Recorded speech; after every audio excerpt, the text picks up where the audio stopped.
Good morning, everyone. This is Srikant Rajan. Welcome back to the Stock Market Podcast from MPIinvest.com, the only community where you get guided assistance to invest in stock market, bonds, mutual funds, fixed deposits, and all kinds of insurance. If you're not a part of this amazing community yet, do visit our website, MPIinvest.com, as mentioned in the scroll here, and join the community free of cost. Coming to stock market yesterday, it was a very good day. Why? Yes, we did open with a gap down in spite of such a big event that happened in the US.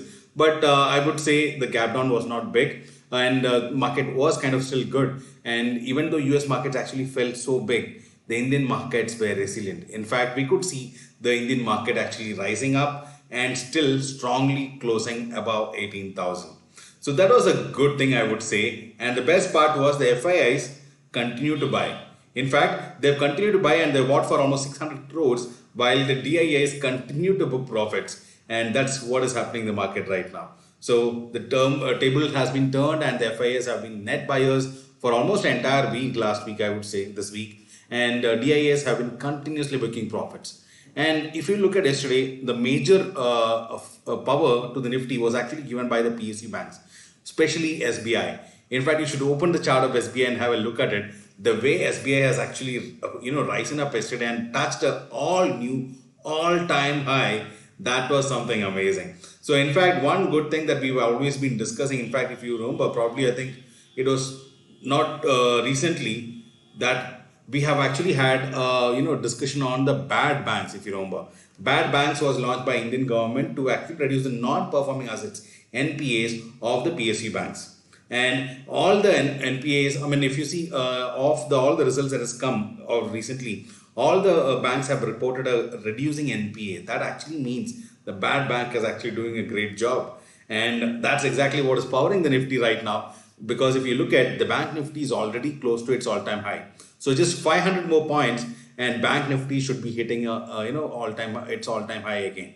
So that's something that we should look at. Will it be a breakout from here in the Bank Nifty or will it break down? Because all the banks have most of the big banks have reported results. It is just the SBI results which are still pending.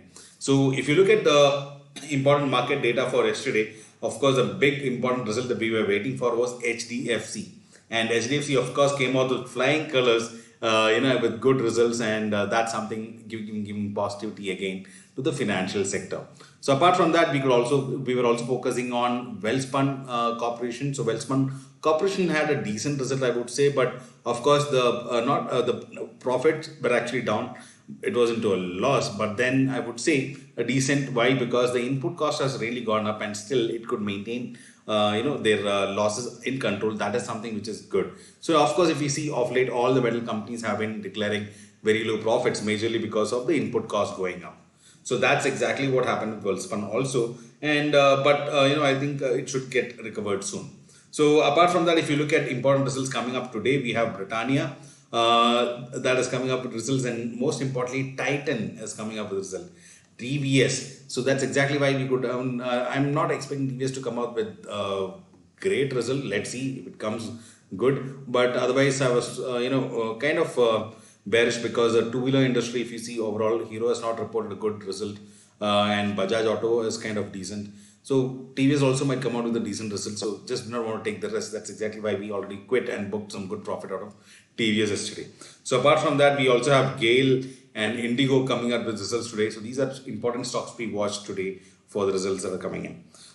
So yesterday there was also the RBI meeting, which I had spoken about in the podcast yesterday, which was scheduled at 10 a.m. But later on, the news actually came that this meeting does not have anything related to monetary policy, but this was just a meeting to give the Indian government response on why RBI has not been able to control the inflation rate in all these months.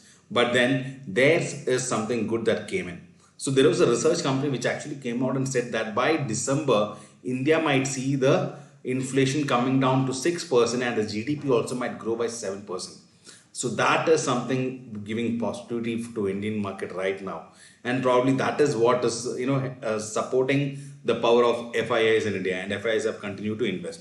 So that's something, let's see if it comes true by December. Probably we could see the next leg of rally after by February when the results start coming for the next quarter. So these are things that needs to be watched out.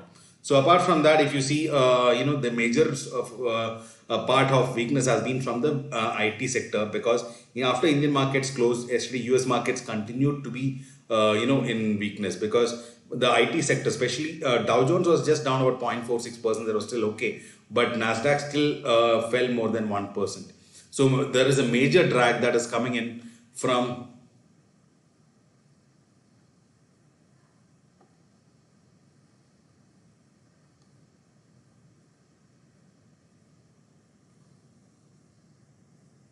I hope you're able to hear me.